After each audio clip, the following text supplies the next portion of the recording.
Kia ora and welcome to the step-by-step tutorial on how to register for a Te Ara Student Portal account. The Te Ara Student Portal is where you submit enrolment applications, update your personal details and reset your password. Step 1. Search up wānanga.com in your chosen web browser. This will open the Te Wānanga o Raukawa website. Step 2. Click on Te Ara. Step 3. Click Register. Step 4. Fill out the required fields and click Register. Please ensure you keep note of your username and password in a safe and secure place. Your password must include an uppercase and lowercase letter, a number and a special character. Step 5. Once you have clicked Registered, you'll be taken into the Te Ara portal. Click on Confirm Email.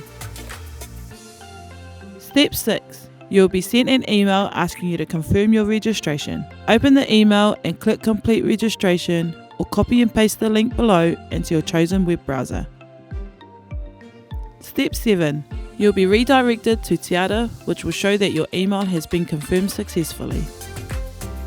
You have now registered for a Te Ara Student Portal account. Ka pai! If you have any questions or require information about registering for a Te Ara account, please email te tomunga at twr-otaki.ac.nz or call 0800 9262 642 and ask for Te Tomunga.